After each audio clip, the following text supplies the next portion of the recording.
Coba saya tanya ya, karena ada pernyataan dari Bang Lusius yang mengatakan bahwa bila tunjangan rumah jabatan ini jadi, ini adalah modus anggota DPR untuk mendapatkan penghasilan lebih. Kenapa Bang Lusius mengatakan seperti itu? Ya, kan uang tunjangan itu akhirnya kan masuk ke anggota DPR gitu ya. Dan kita tahu model pencairannya itu kan lamsam gitu ya. Seperti dana reses lah ya. Habis tidak habis, ya tidak perlu dilaporkan detail penggunaannya itu kan. Tetap aja bisa diterima untuk periode berikutnya itu kan. Jadi ya otomatis bagi sebagian orang yang kemudian atau sebagian anggota DPR yang sudah punya rumah gitu ya, seperti Bang Dede ini, ya mungkin tidak akan menggunakan itu untuk kontrak rumah gitu ya. Lalu kemana uang itu? Saya mungkin akan menggunakan untuk rakyat yang saya wakili kalau ke Jakarta, anaknya berobat, sakit, saya mengganti biaya hotelnya, Pak. 1 bulan, Pak. Saya jujur aja ya, apalagi dari Kalimantan Utara. Saya bisa sampai 100 juta loh. Ya, untuk orang datang mengurus sesuatu, ada yang mau sekolah, orang sakit. Jadi saya nggak setuju kalau Anda bilang bahwa Itu penghasilan, bukan penghasilan. Itu bukan penghasilan, Pak. Malah terus, tekor kadang-kadang Malah kata Bang lebih Deddy. dari tekor saya kira, ngutang kita. Ya gimana model pertanggungjawabannya gitu loh, dana tunjangan perumahan gitu ya, terus dipakai buat hal lain gitu loh. Sekarang saya tanya, seluruh kementerian, seluruh yang lain dapat tunjangan apakah ada? Jadi jangan hanya ke DPR. Tunjangan perumahan untuk lembaga negara yang lain, untuk BUMN apakah ada detailnya? Apakah tidak lamsam? Ya saya pikir Enggak, itu jawab dulu. Jangan saya pikir. bukan. Karena itu data. Bukannya itu kemudian kita berikan kepada DPR tugas untuk mengecek kementerian-kementerian itu. Mestinya kan kita dengar dari DPR kemudian apa yang mereka bisa temukan gitu ya dari penggunaan keuangan negara kita yang sedang dilakukan oleh berkonteks kan kementerian, tentang ya. DPR. Saya tadi menolak persepsi bahwa itu penghasilan tambahan DPR. Mungkin bagi sebagian orang, mungkin sebagian kecil yes. Iya kan? Betul. Tetapi bagi kebanyakan orang enggak. Tadi saya sudah bilang mayoritas anggota DPR itu dari luar daerah, Pak. Ya mereka tentu harus sewa rumah, bahkan mungkin harus nyicil untuk selama 5 tahun gitu loh. Enggak serta-merta lah. Saya kira juga terlalu kecil kalau hanya segitu lalu dianggap ini bermewah-mewah. Enggak, harus apple to apple kita membandingkan. Jangan kayak Mbak kita tadi bandingkannya sama UMR, itu kan kebangetan gitu. Coba, Kang Dede merasa itu kebangetan kalau dibandingkan dengan apa yang dialami rakyat, kita bandingkan dengan tunjangan yang didapatkan oleh DPR itu salah?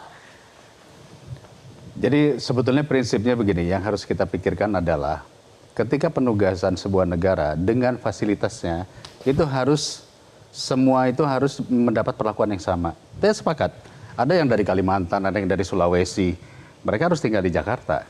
Terus dari mana pembiayaannya? Karena mereka juga harus tinggal dengan keluarganya.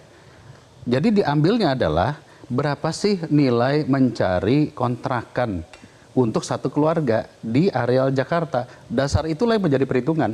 Karena itu diambil dari kos yang di rumah RJA. Rumah RJA itu berapa kos per bulanannya. Dan ketika BURT memutuskan ini sudah pasti dengan efisiensi. Tidak mungkin serta-merta langsung jadi 2 kali lipat. Kalau saya melihatnya lebih kepada itu sih. Oke, Jadi, sudah sesuai dengan perhitungan kebutuhan. Betul, sudah pasti itu dihitung. Dan Menteri Keuangan pun juga sudah pasti menghitung itu dengan tepat. Oke. Jadi tidak apple to apple, Mas Adi, kalau kita bandingkan dengan apa yang dialami rakyat harus membayar iuran untuk tapera? Ya, saya kira memang secara prinsip begini, setiap pejabat negara itu kan mereka mendapatkan fasilitas, itu tidak bisa dibantah dan itu diundang-undangkan sejak lama. Tapi bagi saya sebenarnya secara prinsip adalah kewenangan-kewenangan yang dimiliki oleh anggota dewan itu kan inline dengan kebutuhan masyarakat secara umum. Memang kalau dibandingkan dengan UMR agak jauh ya. Tapi kan selama ini ada persepsi, ada kesan bahwa anggota dewan ini kan dimanjakan dengan fasilitas-fasilitas. Nah, kesan itu yang saya kira memang di DPR yang baru ini harus mulai dihilangkan. Satu, bagaimana cara menghilangkan kesan itu dengan regulasi dengan pro rakyat. Nah yang kedua, sekali lagi harus saya katakan anggota dewan nggak perlu kelihatan pura-pura susah juga. Jadi tunjukkan aja kalau mereka memang punya power, punya kekuatan dan punya uang, punya kemewahan. Secara prinsip mereka serius untuk bekerja ke rakyat. Kalau reses ya reses, jangan pura-pura reses. Kalau ada misalnya sosialisasi 4 pilar kebangsaan bukan hanya soal formalitas, kan itu yang hanya sebenarnya diinginkan. Publik tahu kok tanpa fasilitas, tanpa tunjangan sekalipun, DPR itu banyak uangnya. Yang disebutkan tadi 65 juta itu kecil, Silvia. Maksudnya banyak uangnya gimana? Maksudnya? Maksudnya DPR banyak uangnya gimana? Iya, secara personal mereka itu sudah orang kaya, Bang Habib. Enggak juga. Sudah mapan. Enggak juga, dari mana? Saya melihat dari mana? dari laporan-laporan keuangan yang mereka sampaikan. Oh, enggak. Setiap pileg kan itu bisa terdeteksi. Ya cek aja, saya juga ngecek Artinya apa? LHKPN. Orang yang kita lihat menjadi anggota dewan rata-rata dinilai punya uang lebih dibandingkan dengan rakyat biasa. Itu ukurannya. Artinya tanpa tunjangan sekalipun anggota dewan itu personally secara ekonomi sudah mapan, Bang. Mereka punya dana kampanye, mereka punya logistik, itu kan keluar pribadi untuk menjadi pejabat publik tanpa ditunjang sekalipun dengan misalnya perumahan dan seharusnya itu dapat ataupun dana yang lain. Anggota dewan kalau cuma beli rumah saya kira sanggup kok. Dan 65 juta kalau dihitung kan anggota Yang dewan dari luar daerah kan katanya harus tetap bagaimanapun harus punya tempat Ya, tinggal, harus bayar juga kalau tempat tinggal itu di iya, Jakarta. Ya, tapi kan kita tidak bisa mensimplifikasi, orang daerah ini bukan orang yang nggak punya uang. Justru uang itu kan banyak di daerah sekarang, terutama di daerah-daerah yang menghasilkan sumber daya alam yang cukup tinggi, Sylvia. Artinya apa? Yang ingin saya katakan adalah bahwa anggota dewan ini secara di atas rata-rata menurut saya keuangannya lebih mapan dibandingkan yang lain.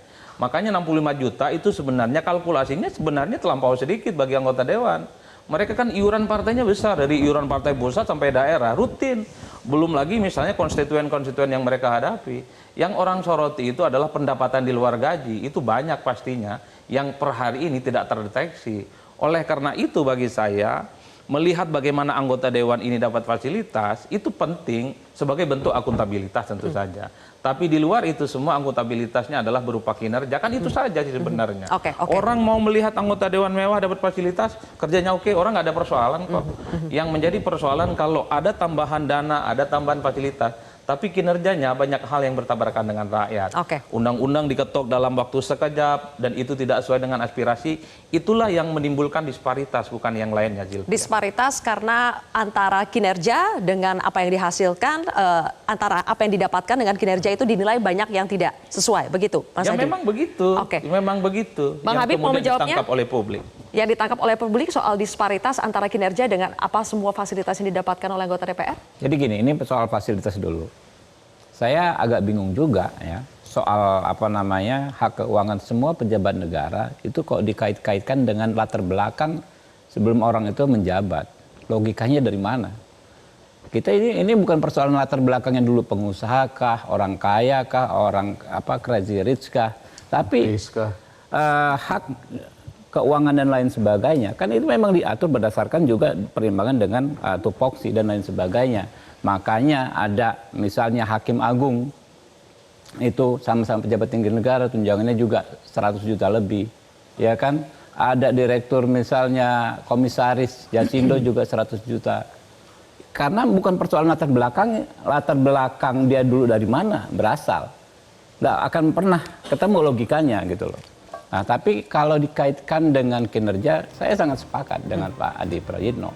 Ya, kami terus menerima kritikan dari masyarakat ya, dan yang berisi harapan-harapan mereka soal seperti apa kinerja DPR ini secara institusi.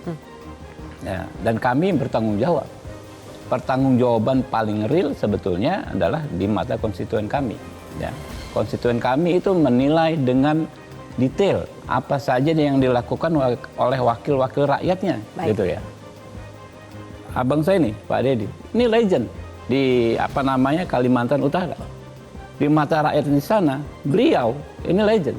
Mau nanti dibilang bermewah-mewah dan lain sebagainya, nyatanya dipilih kembali. Karena dievaluasi oleh rakyat, beliau menyampaikan aspirasi sesuai dengan apa yang menjadi aspirasi rakyatnya. Begitu juga Pak Deddy Yusuf, ya kan ya, sudah berapa periode Bang? 4 periode, Masya Allah gitu loh. Ya kan? Oke. Artinya apa? Akuntabilitas yang paling real itu bukan di mana-mana, bukan di media, bukan apa namanya di mata pengamat menurut saya. Sorry to say.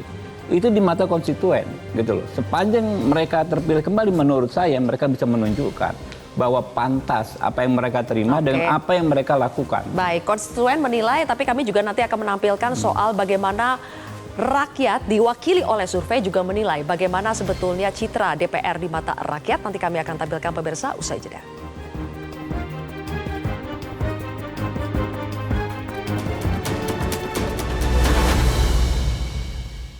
Jelajahi cara baru mendapatkan informasi. Download Metro TV Extend sekarang.